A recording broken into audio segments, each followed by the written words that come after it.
Good evening and welcome to another special report for SCAA News. Today is Wednesday, the 20th of November, 2013. And by the way, I'm Nikki Batgirl D'Angelo. We have now had 3 days of the limited ship sale. We had the M50, then we had the 350R, and now we have the Caterpillar. We have seen over $1 million in funds roll into Cloud Imperium Games for the production of this game. We've unlocked the Mustang. We're very close by the end of tomorrow to unlocking the extra funds for Foundry 42, and then we'll be getting into the next several, I guess you could say, the next several ship releases that will each be one of the stretch goals from 31 million, 32 million, and whatever amount above that that they deem necessary for the rest of the ships. This has been a very exciting week for most people. I have been reading the forums extensively and posting all over the place. And one thing I could tell you is that the most common thing I see right now is about the LTI disappearing. Go back and watch my editorial on LTI and you'll see how I feel about it. But I'm going to just say that because tonight I'm going to give you a little bit of math that includes LTI. That might seem like I'm supporting it. I'm just trying to give people ways to fulfill everyone's likes and desires in the game. So we are going to talk about the Aurora LX today. But first I want to talk about something that actually showed up inside of the newsfeed, and it came from the Senate and the UEE. And essentially what they're talking about is the old stations that were placed in systems when they were going to terraform them. And they're still around, and a lot of those systems are lawless. They're not in UEE controlled space. So these Gold Horizon stations have become, well, if you think about Mos Eisley inside of Star Wars, it's where all the dredges of society, all the riffraff, you call them whatever you want, they've gone there, and they're actually just constantly battling each other for control of these stations. And it's starting to get the eye of the UEE Senate. And one of the people from the Department of the Interior went into the Senate and pretty much said, we've got to rid ourselves of these derelict stations. And her reasoning, this woman, I think her name was Raintree, is that the stations themselves are, they have civilian inhabitants and they have these, what's just called pirates, right?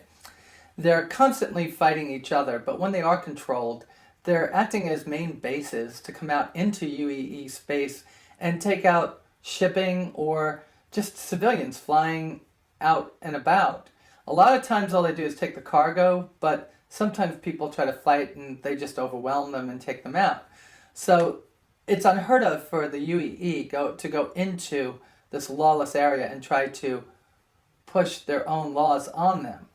So my guess is that we, as the new citizens in this universe, are going to be tasked with either as a pirate controlling that, or possibly as just a citizen with a more reputable organization to go there and take control of and rid the stations of these pirates. Battle zones. That's what these seem like they're going to be. There's no way to know if that's what their intention was, but when you read between the lines, it's pretty cool. I'm all for that.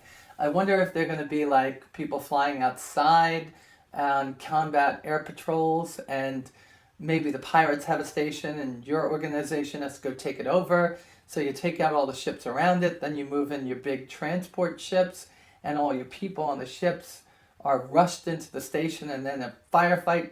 You get the idea. I think this is pretty cool. And if this is where the game is going, I am so happy that I followed Scott Manley's link to this game. So how are we doing with the Caterpillar sale? So far, it looks like the sale was mostly in the 350, and I would say that's a good 60% of all the revenue was gained from the 350. And maybe 40% was split between the Caterpillar and the M50. There's a lot of people out there that want to race. And I saw one person in one of the forums that I was reading, or I should say one of the message boards or whatever they call them, saying that the M50 was ugly. It looked like a coffin with two engines attached. And that just made me cry because I bought one and I love it. And then I started looking at it and go, maybe he's right. And I don't think so. I think the M50 is gorgeous still. And the 350R. I just had to talk myself out of the 350R because I didn't have money to buy one and didn't want to be depressed. And all of a sudden, I got to get off the subject because I might be. So I really thought that the Caterpillar was going to be a bigger sale. What I think happened is that the Caterpillar was only released like 2 months ago, and there were a lot of people that were in this game that are here right now that came on for the hanger module, and the Caterpillar went on sale after that, right? So most of the people that have come on new have already purchased the Caterpillar. However, because ships like the M50, the 350R, and what we're going to see over the next day, the Aurora, and then Monday, the Starfarer, and then Tuesday, the Idris, those were not on sale between August 27th, 28th, when the hanger module came out, and now. I think those are going to be the big sales. But the other ones, like the Caterpillar, the Retaliator, the Gladiator, and the Super Hornet, I think those aren't going to be as popular sales since people have already bought those over the last couple of months. I think there's a lot of new people that will buy it, but I think predominantly the surge of citizenry that we had right after the hanger launch has already taken most of the people that wanted those ships. They've already taken them into their own hangars, into their own fleet. I hope you understand what I was saying. So we are on to our next subject, which is going to be the Aurora LX. First off, to know, in the history of the UEE, the Aurora is the most common ship. It was produced more than any other ship in the history of the UEE, which is pretty cool because it was based on one of the first jump-capable ships in the UEE. And this has proved to be such a good design. It's very durable and very utilitarian, I guess you call it. You can change out modules on this and turn it into an explorer, into a merc ship, into a mercantile ship. And it's got a lot of different upgrades. So tomorrow we have the LX going on sale. And the LX it's a luxury version, but it's the only version that's sold standard jump drive. The other ones you can install it. But it also has systems that will catalog jump points. To me, that means this one is a very inexpensive, very lightweight, jump-capable exploration vessel. So for those explorers out there that want to go and discover new star systems and put their name on it, this is the ship that you want if all you're going to do is buy a ship in the beginning. I know a lot of you have a lot of ships, but this is the ship that you want to purchase.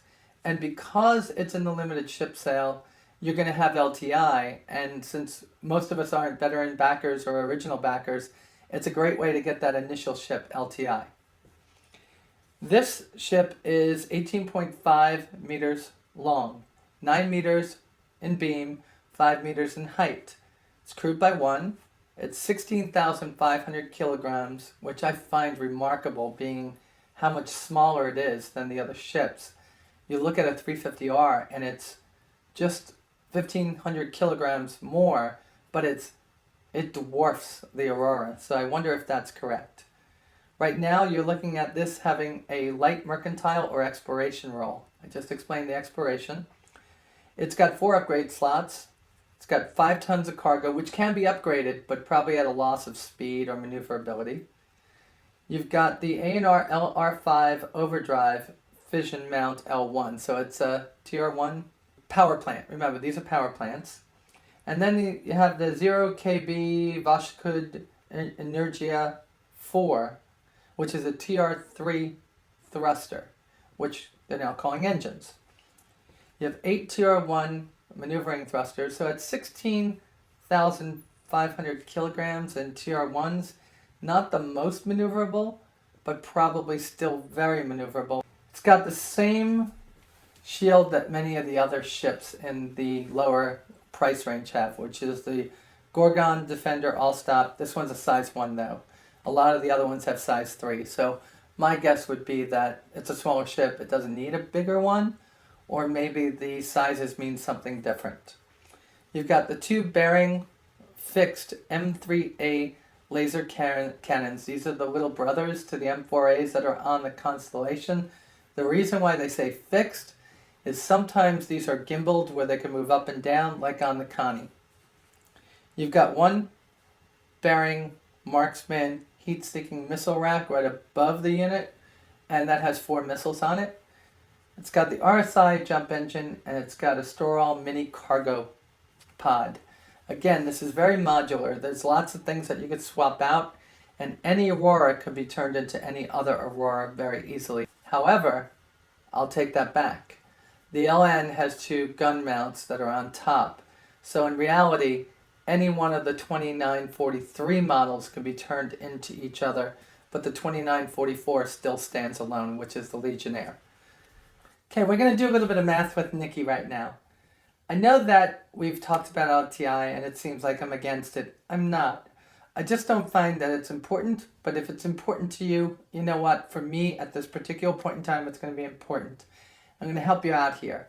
You got 2 ships that are, right now are going to be obtainable as starter ships. You have the Aurora MR and the Aurora LN. Neither one of them for anybody new is going to be LTI. So the LX is going to be sold tomorrow with LTI on it. It's going to be somewhere between $30 and $40. So maybe you just want an LX to be an add-on ship, that ship that has LTI on it. Or maybe, just maybe, you want to get an LN with LT on it. Unfortunately for this ship being a add-on ship, you still have to have a package. So this is the one ship that you could be using out and about. So you buy the LX, it has LTI on it. What if you want a second LN with LTI? That's simple. You buy this LX between $30 and $40, you buy the upgrade token, and that equals an LN with LTI. You may have a digital scout or a next generation LN package, and all of a sudden now you have one with and one without LTI. The Mustang's coming out. God only knows when, but it's going to be coming out. So you buy the LX with LTI. When the Mustang comes out, they promise that they're going to give us some upgraded tokens. You buy an upgrade token, $10, $15, whatever it is. You apply it to this unit, and then you have a Mustang with LTI. I'm going to say it again. To me, it doesn't matter. I know I have a bunch of LTI ships in it. Thank you for all the graciousness that some of my viewers have given me by letting me obtain those through very legitimate means. As I've done the research for my editorial, I've found that LTI is going to be moot in the future. So you can do this or you don't have to do this. What I suggest you do is just to buy an Aurora MR and and buy the upgrade token, and then you have the Mustang, but that's all up to you. I like this math for the people that it matters to, but it doesn't mean that you all have to go out and buy LXs tomorrow for this reason. The reason to buy the LX is because you either want to do some interstellar trading, or you want to go out and find jump holes and you don't want to wait until you have enough credits to buy a 315p. That's what I have to say about this at this point, and we're going to move on. Because in 7 days, we don't have to talk about this anymore. No more LTI. So, we've got a couple more ship sales coming up over the next few days. The biggies are going to be tomorrow's LX sale, because it definitely will affect a large number of people. You've got 3 ships for sale at $150 for the Gladiator, $185 for the Weekend Warrior, and $250 or $75 for the Retaliator. Those prices are probably going to be moot because they're adding money to those of us that are not original or veteran backers to give us the LTI. In the long run, I wish they offered us 2 versions, one with and one without, but since everybody wanted it, we're all stuck with it and getting it that way. I think that because these ships were already offered, we're not going to see as many sales. So what I'm doing is I've been doing a lot of research on the Starfare. It's out there, believe me, and on the Idris.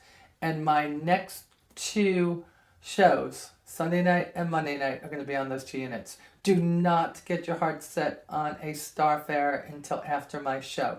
The reason being, a lot of you want to use it as a merchantman that's going to move cargo, and it moves liquids. There are cargo upgrades to it. But I'm going to talk a little bit about that, and we're going to contrast it against the hopeful price of the Banu Merchantman, which isn't even in concept right now, but I have an idea about that one. So thank you all for watching. I appreciate it.